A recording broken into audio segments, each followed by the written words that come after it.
Hello दोस्तों, बहुत बहुत स्वागत है आपका हमारे चैनल में। सबसे पहले आपको बहुत बहुत थैंक यू आपके प्यार के लिए जो आपने हमारे चैनल को दिया है। 15,000 से ज्यादा सब्सक्राइबर्स हो चुके हैं दोस्तों। आज हम बात करेंगे भारती एयरटेल शेयर के बारे में। दोस्तों, इस स्टॉक का भाव बहुत ही नीचे जा रहा है। आप सितंबर 2 को ही देखेंगे तो स्टॉक का प्राइस 550 था और 550 से गिर गिर कर 425 430 के लेवल पर आ गया। तो क्यों नीचे जा रहा है उसका हम विश्लेषण करने वाले हैं। एक्सिस कैपिटल ने नई रिपोर्ट निकाली है और उस रिपोर्ट में क्या कहा है, क्या टारगेट्स दिए हैं, वो हम आपको बताएंगे। और उसके अलावा क्या फंडामेंटल इन्वेस्टर्स के लिए टारगेट्स रहेंगे भारतीय एयरटेल में, और बिजनेस से रिलेटेड इंपॉर्टेंट कौन से डेटा है वो सब आपको इस वीडियो में बताएंगे दोस्तों। सितंबर का महीना अगर आप देखेंगे तो भारतीय एयरटेल का स्टॉक प्राइस गिरा है और इसका एक रीजन है, वो है इसका कॉम्पिटिटर यानी रिलायंस जियो। एक तरीके से आप देखें तो रिलायंस जियो को इन्वेस्टर्स मिल ही रहे हैं और बड़े बड़े इन्वेस्टर्स ने वहां इन्वेस्ट किया हुआ है। लेकिन अब रिलायंस जियो नए पोस्टपेड प्लान्स को लेकर भी आ रही है, यानी जो पोस्टपेड के जो कस्टमर्स हैं उनको वो टैप करने की कोशिश कर रही है, जहां पर वो डाटा भी प्रोवाइड करने वाले हैं और उसके साथ सब्सक्रिप्शन जैसे कि नेटफ्लिक्स है, अमेजन प्राइम है, डिज्नी हॉटस्टार है, उन सब का भी सब्सक्रिप्शन देने जा रही है। यानी एक बंडलिंग करके वो एक पैकेज लेके आ रही है दोस्तों। अलग अलग प्राइस बैंड में है, कोई 399 में है, कोई 1499 में है, तो इन सब प्राइस बैंड में वो लेके जा रही है। तो वो एक रीजन है। और दूसरा, अभी एक डेटा आया है जिसमें रिलायंस जियो ने नए नए सब्सक्राइबर्स ऐड किए हैं और वोडाफोन ने डिक्रीज हुए हैं उनके सब्सक्राइबर, और एयरटेल के भी हुए हैं दोस्तों। तो भविष्य में वो तो रहा ही, और पोस्टपेड के भी जो कस्टमर्स है वो रिलायंस जियो कैप्चर कर सकती है, ऐसी उम्मीद है। तो इसीलिए भारतीय एयरटेल का जो स्टॉक प्राइस है एक रीजन था इसके नीचे जाने का। आप सितंबर 18 को देख सकते हैं 494।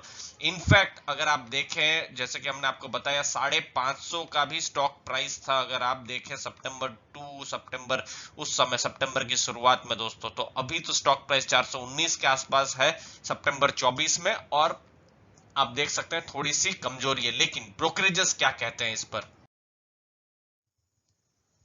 दोस्तों, ये है एक्सिस कैपिटल की रिपोर्ट। उन्होंने भारतीय के जो मैनेजमेंट है उनके साथ बात की थी और नई रिपोर्ट निकाली। उनका कहने का है, यानी मैनेजमेंट का, कि टैरिफ हाइक होगा ही, यानी जो भी भाव है वो बढ़ेंगे ही टेलीकॉम सेक्टर में। 50 से 70 रुपए का भाव बढ़ सकता है और ये एब्जॉर्ब भी हो सकता है, यानी जो कस्टमर है वो एब्जॉर्ब भी कर सकता है, उतना पैसा दे भी सकता है।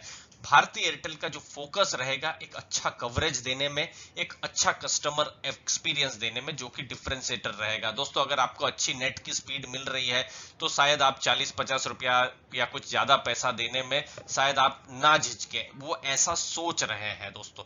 वीडियो में कुछ कुछ नए आइडियाज भी हम लेकर आ रहे हैं दोस्तों। कुछ भी नया सीखने को, वैल्यू एडिशन हो रही है दोस्तों, तो जरूर चैनल को लाइक शेयर सब्सक्राइब कीजिए दोस्तों। भारतीय एयरटेल आगे भी वो कहते हैं कि वो डिवाइसेस में भी वो एक्सप्लोर कर रहे हैं नए नए ऑप्शंस। जैसे आपने रिलायंस जियो में देखा है कि उन्होंने डिवाइसेस भी वो लेकर आए थे दोस्तों। और 5G पर वो बुलिश है, और लेकिन 5G पर उनका कहने का है कि इसके लिए एक इकोसिस्टम ही चाहिए रहेगा। तो ये इंपॉर्टेंट पॉइंट्स हैं। अब आते हैं बाकी के इंपॉर्टेंट पॉइंट्स और टारगेट्स एक्सिस कैपिटल ने क्या दिए हैं और दूसरे ब्रोकरेज हाउसेस ने क्या दिए हैं भारतीय एयरटेल पर। देखिए दोस्तों, उनका कहने का है कि बहुत सारी अपॉर्चुनिटीज है होम और इंटरप्राइज बिजनेस में। केपेक्स की रिक्वायरमेंट मॉडेस्ट रहेगी और उनको भविष्य में रिलायंस जियो की तरह इन्वेस्टर्स भी मिल सकते हैं। तो उन्होंने बाई करके 700 रुपए का टारगेट प्राइस दिया हुआ है दोस्तों। जो अभी का जो स्टॉक प्राइस है, अगर आप मैं 419 का ही मानू सितंबर 24 का, तो उसके हिसाब से आप देख सकते हैं दोस्तों 60% से ऊपर का ये एक हम कह सकते हैं ग्रोथ है जो स्टॉक प्राइस में दिख रहा है दोस्तों। लेकिन ये तो सिर्फ एक्सिस कैपिटल कह रहा है, बाकी के जो ब्रोकरेजेस है वो क्या कह रहे हैं? दोस्तों, 3 और ब्रोकरेजेस की रिपोर्ट हम लेकर आए हैं। मैक्वेरी ने 700 रुपए का टारगेट दिया है, जेफरीज 670 का दिया है, और आईसीआईसीआई सिक्योरिटी 655 का टारगेट दिया हुआ है दोस्तों। ये सब टारगेट्स और उनका क्या बेसिस है उस पर हमने कुछ दिन पहले एक वीडियो बनाया था, जो आप ऊपर चेक कर सकते हैं दोस्तों। उसमें हमने और डिटेल में बताया था एनालिसिस करके क्यों क्यों मैक्वेरी ने ऐसा टारगेट दिया है। तो आपको और ज्यादा वैल्यू एडिशन मिल सकती है। अब आपको कुछ फंडामेंटल्स जो कि जानने चाहिए अगर आप एयरटेल के इन्वेस्टर है या इन्वेस्ट करने के बारे में सोच भी रहे हैं तो। दोस्तों ये है एयरटेल के ग्रोथ डेटा। देखिए सेल्स ग्रोथ 10 साल में 7.66% रही है, लेकिन आप 5 साल और 3 साल की अगर ग्रोथ देखें तो ये नेगेटिव रही है। प्रॉफिट ग्रोथ आप देख सकते हैं 10 साल में नेगेटिव रही है, लेकिन पिछले 5 साल में और 3 साल में थोड़ा थोड़ा प्रॉफिट ग्रोथ आ रहा है, ये अपने में पॉजिटिव है। और अगर कोई इन्वेस्टर है तो ये डेटा बहुत ही देखने को बनता है। 10 साल में इसका रिटर्न 2% है, यानी अगर आप 419 430 के पास माने तो 10 साल पहले भी ये इसी रेंज इसी के आसपास ही था दोस्तों, तो वो चीज देखिए। लेकिन हाँ पिछले एक साल में इसका स्टॉक प्राइस 20% से ज्यादा बढ़ा है, तो ये एक रीजन है। ब्रोकरेजेस जो है, जो इन्वेस्टर्स है, इंस्टीट्यूशनल इन्वेस्टर्स, वो ऐसा मान रहे हैं कि भारत में एक ही कंपनी नहीं रहेगी, दो कंपनी रहेगी। और आपने देखा भी होगा बहुत सारी कंपनियां बंद भी हो चुकी है टेलीकॉम सेक्टर की, तो एक भारतीय एयरटेल जो है वो सरवाइव करेगी रिलायंस जियो के साथ। वोडाफोन का अभी तो हम कह सकते हैं कि चल रहा है नहीं चल रहा है, उसकी भी अलग से प्रॉब्लम्स है, लेकिन भारतीय एयरटेल वोडाफोन के कंपैरिजन में ज्यादा स्ट्रांग है दोस्तों। तो इसीलिए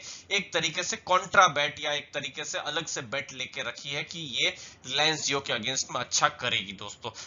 रिटर्न ऑन इक्विटी आप देख सकते हैं ठीक ठाक डेटा है, 7% है, 5 साल में 6.393 पर 3 साल में 5%। तो दोस्तों जो बिल्कुल फंडामेंटल इन्वेस्टर्स है, जो डेटा देखते हैं, तो उनके फिल्टर में कभी भी भारतीय एयरटेल का नाम नहीं आएगा। भारतीय एयरटेल को एज ए लॉन्ग टर्म सोचा जा रहा है, जो कि रिलायंस जियो का कॉम्पिटिटर रहेगा और नंबर 2 ये पोजीशन ये रखेगा इंडिया में और ये सरवाइव भी करेगा। तो जो लॉन्ग टर्म देख रहे हैं उनके लिए भारतीय एयरटेल एक स्टॉक जो है उनके लिए हम देख सकते हैं कि सजेस्ट किया जा रहा है। लेकिन जो सेफ खेलना चाहते हैं उनके लिए ये स्टॉक नहीं है, उनके लिए स्टॉक बहुत ही रिस्की हो जा रहा है। तो उस चीज को जरूर इन्वेस्टर्स अपने ध्यान में रखें। रिस्की स्टॉक है दोस्तों, कुछ भी हो सकता है। टेलीकॉम सेक्टर में कभी एजीआर की प्रॉब्लम्स थी, वो एजीआर की प्रॉब्लम्स अब कम हो गई है दोस्तों, अब चूंकि डिसीजन आ चुका है, लेकिन सेक्टर में बहुत डिसरप्शन भी है। इसीलिए जो हाई रिस्क इन्वेस्टर्स हैं वो ये सब अगर जो भी ब्रोकरेज टारगेट्स है उनको देखें तो उनको वैल्यू जरूर